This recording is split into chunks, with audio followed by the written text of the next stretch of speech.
Hi, yes, GhostCritic back again for another week of comic book reviews. We are getting straight into them with Astonishing XMen number 36.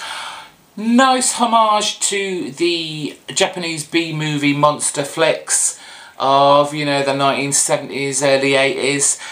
We have a new writer and artist on the book this time. We've got Daniel Way and Jason Pearson. Hey guys, let's give them a break, let them bed in a bit. It may not look great in parts. I mean, if we took a lot of the wording out of some of these panels, especially where Armour tells everyone that mum and brother have died, if you took the words out from that, she looked like she was crying about a teddy bear and it was lost. And the X-Men are just looking down thinking, get over it, bitch. But it's still a fun read. Yes, Pearson's art doesn't work in all throughout the issue, but with the big monsters and the start of fight scenes, yeah, I think it actually works. I think it's alright. Let's give him a chance. Bear with it. What else have we got down here? Just Society of America number 48. I never thought I said this, but this is getting better and better. There is a lot going on in this issue. It does feel a little chaotic at times, and you're only getting sparse bits of storylines because there's a lot of storylines going on here. But still, this has improved, for me at least, in bounds. It really has. The artwork still not really excited about. I'd quite like a different artist on there, but you know, it's fights galore. The JSA have been split up quite cleverly by our big V this time, and just as you think, you know, this is it now, the JSA are no more, in come the All-Star J-Stars, whatever they're called, because their title's cancelled now anyway, because no one was buying it, no one cared. But so we'll use them again in just a Society of America, even after splitting them up. Oh, it was a good issue. I'm more excited about JSA now than I have been for a long time. Much more than now they kicked out the door JLA. I've just had enough. They were never going to get better, and if someone tells me it's getting better now, I won't believe you. Onwards! Green Arrow, number 9. Now, someone put me right here, I really should check up on this before I mouth off, but Etrigan, isn't he kind of a good guy? Doesn't he help people out? Yeah, sure, he's a demon, but isn't he like one of those nice demons? He just seems a little bit too evil. I don't know whether this is because now he's unbonded from Jason Blood, but he has become full-on mad demon now. He's infecting Green Arrow's forest, and that infection is getting closer and closer to the White Lantern tree, which is a big deal. We don't know why, but it's a big deal. There are some nice bits in here. The artwork for me is still a little cluttered in places, too much on the page, and it's very dark. The inker needs to lighten up a bit, and the colourist needs to lighten the colours up a bit, please. But still, this is taking off now. I am very much enjoying Green Arrow. The whole bonding between Galahad and Green Arrow is becoming more apparent now, which I like. But what I will say is, very early on we were given teasers to a kind of Green Arrow team. We had Green Arrow in the middle and we had these silhouettes in the background. I want to know who they are. I want more of the team. We know Galahad's on the team now. We can see your bonding. Where is the rest of your team? Come on, Krull, speed things along. Oh, we've got X-Men number 8? Yes, number 8.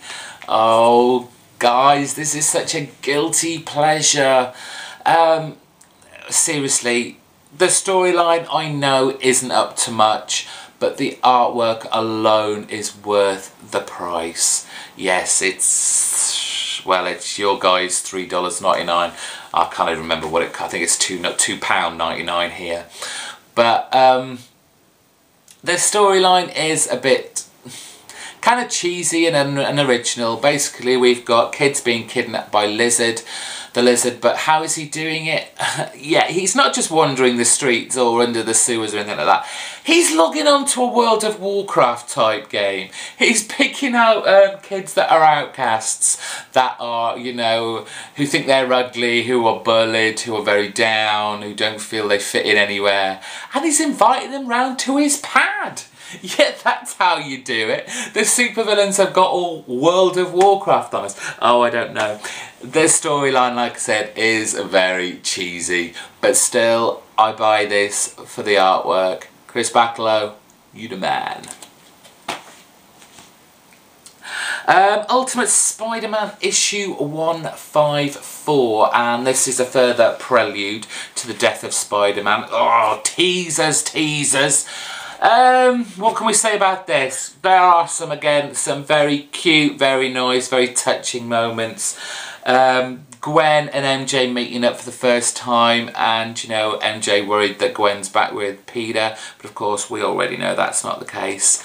The nice little touch where, you know, the last scene of last issue with the lightning bolt going up and a big explosion, we kind of get that in retrospect from the eyes of Gwen and MJ, and they end up hugging each other, and it's just like, you hug me, no, you hug me, no, oh, this is awkward, but it was funny at the same time.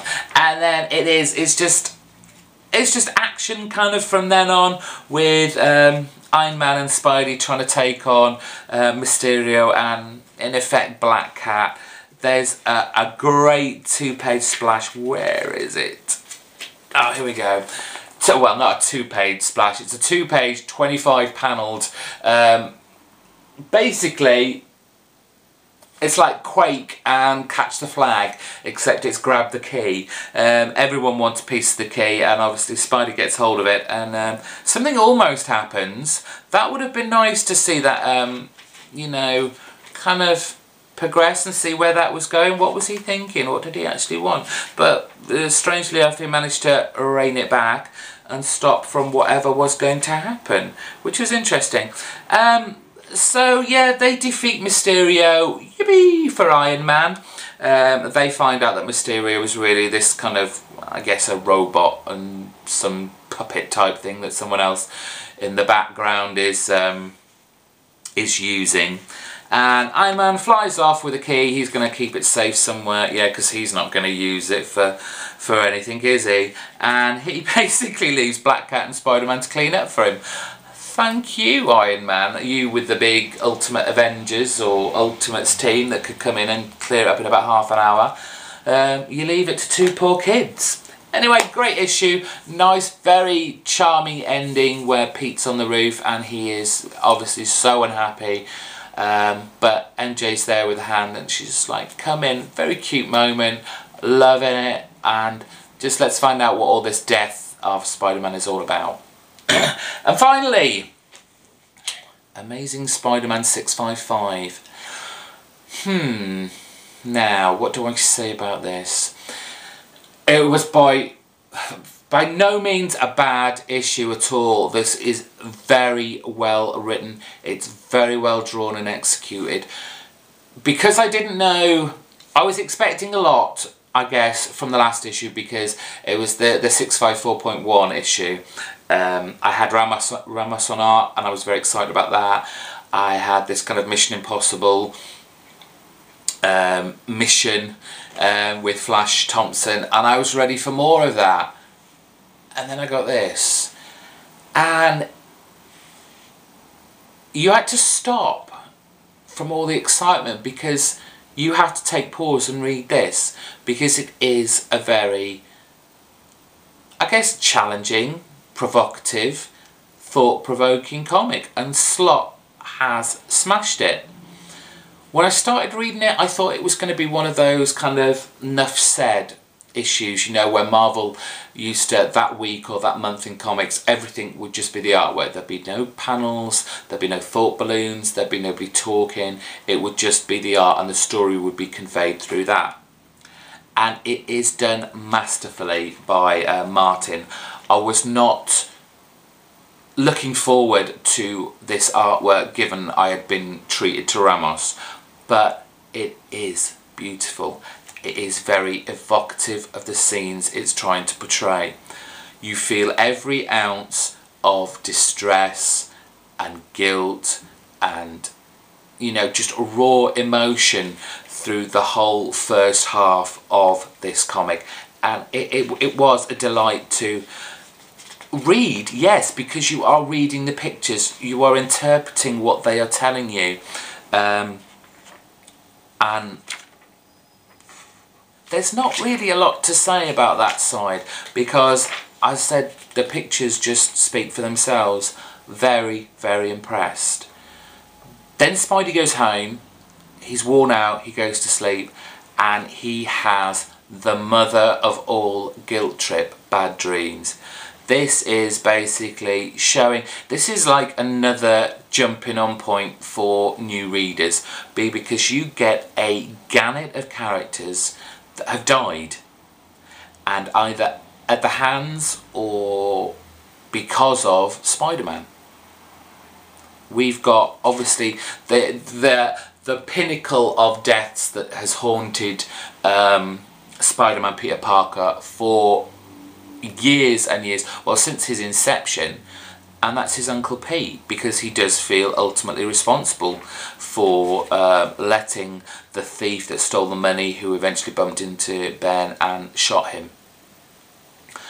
But it's all very strange, because we've got, it's a huge dream sequence. You've got his mum and dad in there, and they're throwing a guilt trip at him because you have the artist's face, you can't see him. You can't see, sorry, their mum and dad's faces, because Pete's forgotten about him. Because, as they say, you think of May and Ben as your parents now. We're not your parents, you've forgotten who we are. And, you know, then it skips to, they're actually sitting at a table with his uncle's killer, and they're all getting on really nice. And then we have all these villains, all these good ones. We obviously have Gwen, we have the Green Goblin, and he is just reliving and reliving the torment of everything that has ever happened in his life, all the bad villains that keep coming back and back because he won't do what is necessary, such as, you know, we've got the Punisher, who will just kill, because he knows that's the only way these people are not going to come back. But Pete's not like this. He will never be like this. Even if he got another chance, Peter, as Spider-Man, will never kill. Sure, I believe he's killed one person. And then he wakes up and you have this very, very poignant scene where he says, and I quote, "I'm done. Done accepting things the way they are. I swear to you, from now on, whenever I'm around, wherever I am, no one dies." And then it's cut, kablam! We're straight into what will be the next storyline, where we have this strange guy, he's got a hostage, and there are huge bombs, and is Spidey going to fail already? Fantastic issue. I am so glad I started picking up an Amazing Spider-Man issue of the week. Thanks everyone for tuning in again. That's me, GhostCritic, out. Please subscribe, please rate, please comment. Go on to my Twitter, I'm GhostCritic there. Follow me, I'm sure to follow you back. Take care, until next week. Bye-bye.